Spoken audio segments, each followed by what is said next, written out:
016 251 1049. Text 81333. Start your message with Leicester. Text charged at your standard network rate. BBC Radio Leicester.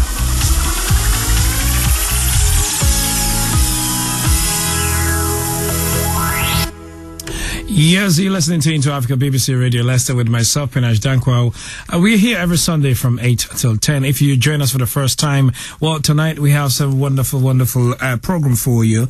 My next guest is actually a nicknamed Voice of the Voiceless. Well, and he declares that I'm proud to be an African. Well, we'll try and find out a bit more, but before we do, we have a track that I would like to play from I Am Africa of the Voiceless poet right here, BBC Radio Leicester. Let's hear this.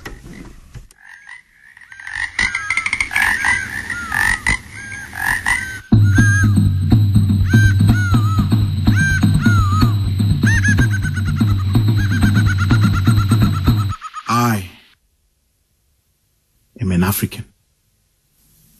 Now then, do you see the furrows of history's whip on my skin? And what I am to this pain attribute? Do you heed the harrowing cries of generations? Not only my being, but my seed that rebukes. When you peek at the clouds, are they dark enough to mirror my face? Is there a silver line on the heaved cloud's air? I am an African. Listen to the wind whistle, the confirmation, and light trees like servants bowing before the king. Listen to the sounds of the seas. Do you hear them hissing? Listen to the valleys and the gullies, the orchestral cricket in the night that will not be denied. They say, I am an African. When you look at me, why do you despair? I'm the wave at sea, drifting free, the menace in a lion's room, thunder when lightning strikes, spy of the earth's core. I'm the prince in a Zulu dance. Yes, a doubling shot. I am an African. Not denying it. Ask the slow-moving turtle, ever so polite. Ask the leaping Nile, ever so proud. As the trumpets move around, the breeze, the roaming lion.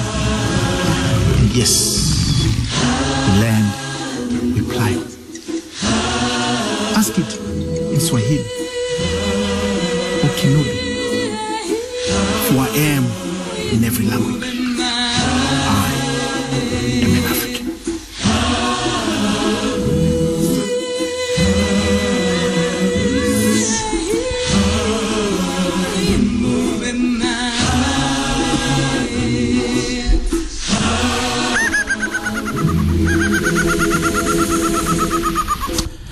Is a great piece from talented poet Dumi Senda, who throughout Black October and November is a Black History season with a lot of performance taking place in all over Leicestershire. We have the man who is nicknamed Voice of the Voiceless, and the piece that you heard there is called I Am an African, and I'm privileged to have the African himself in the studio here joining us on BBC Radio Leicester. That was a wonderful piece. Thank you, Panesha. Thank you. Now, where does this inspiration come from? It comes from life itself, from all that surrounds me, people around me, the experiences growing up, and now as a grown-up person, what I go through every day, and I like to convey that in words and share it with people, and so it's an honor to be able to do that. Now, at school, were you into literature or anything like that? Absolutely. I my love for poetry is an affair that started a long, long time ago. From when I was a young person, you just could never find me without paper and pen. And you know, I always had that interest in meanings a bit deeper than what people would care to consider in everyday conversation. So I guess that developed over the years into the Dumi Senda you're with here today. And you know, how do you become known as the voice of the voiceless? Well, I suppose that's a question that my family perhaps can answer better than I can do. But from my point of view, I see it as a great honor that people can actually consider me someone who speaks on behalf of the disenfranchised, the poor out there, people who are battling social issues and such like. And my poetry and through writing and performance is well known for confronting such issues and motivating and inspiring people to take ownership for their situation and to begin to formulate their own situations to problems they face in the society. Now, every sort of a poet tends to have a particular message that they convey to our society. What's your message? My message is a message of hope. I'm a great believer in we can achieve that which we believe, and if we set ourselves to on the path to achieve it, we can achieve it. And all my poetry, when you read it or when you listen to it, at the end of it, you should be inspired to aim for more, or to at least try to achieve that which you aim for. How long have you been in this business? For quite a long time, I must say.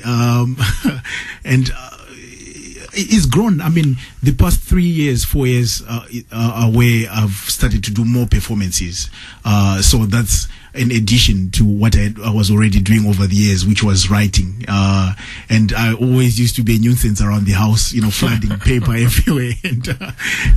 But I enjoy now being able to take that inspiration from paper and actually stand in front of people and look them in the eye and speak to them and engage with them.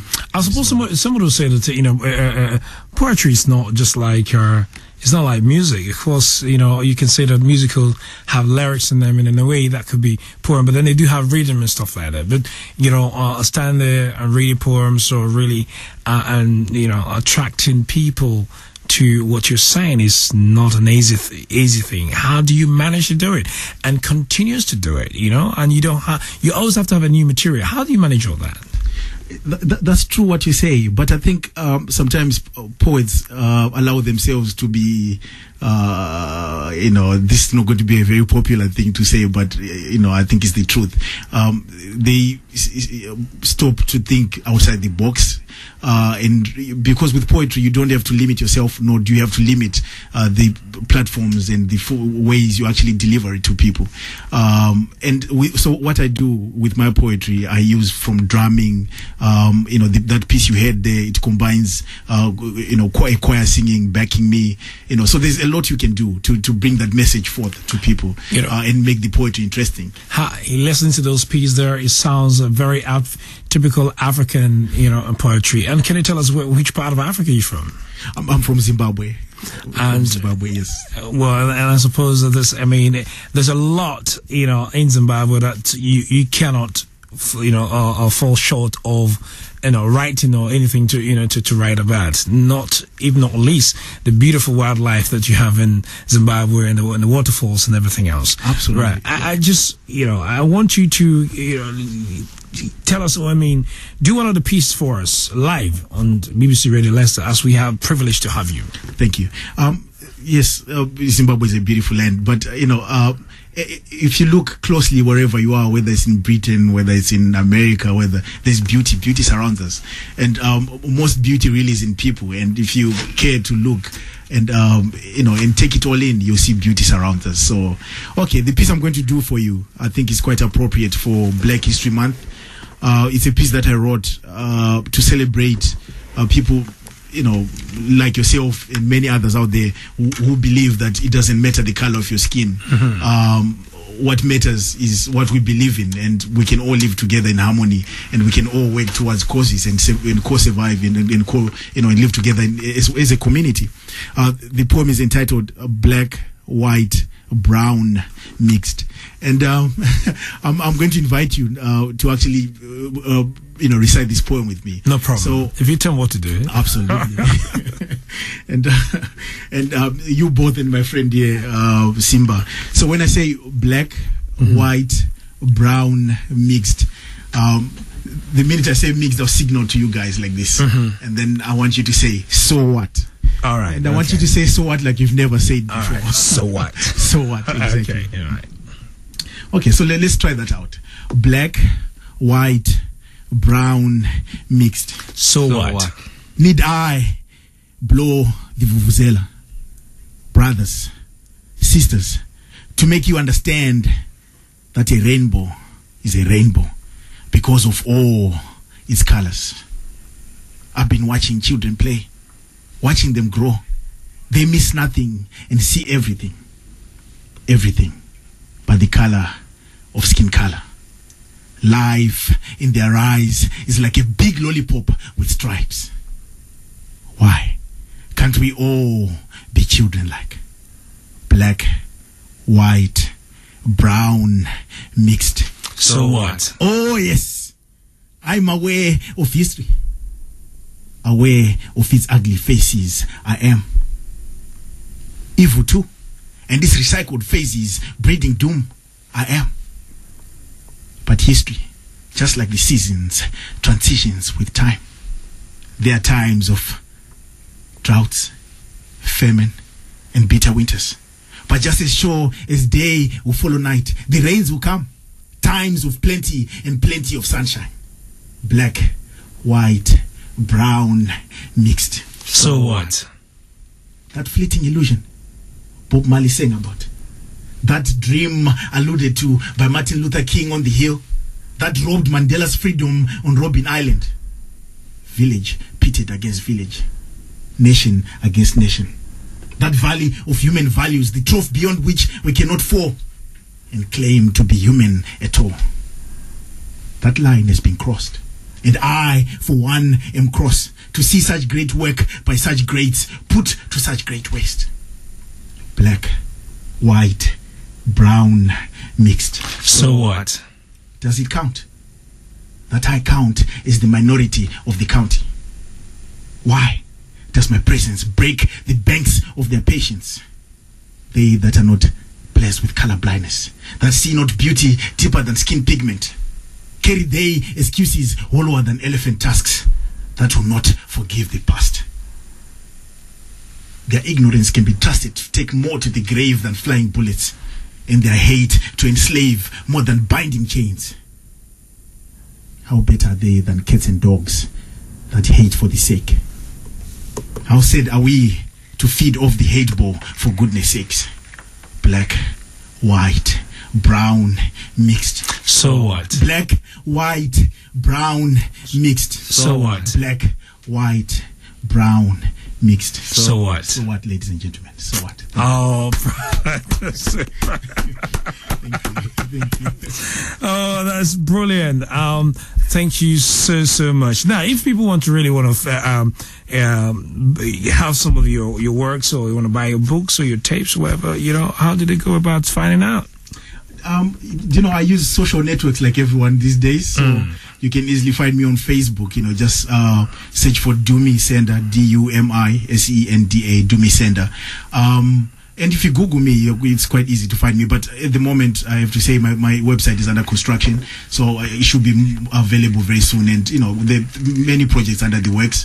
But I do perform all over. I've been all over England, really performing. Honored to have been supporting charities and other causes, and quite blessed to be here, invited here to share with people. So thank you very much for having me. No doubt, Dumi Senda, thank you so much for taking the time to talk to us here on Into Africa. I would like to bring it back to Leicester because that is such a wonderful piece. Thank you. You're listening to Into Africa, BBC Radio Leicester with myself, Penash Dankwa.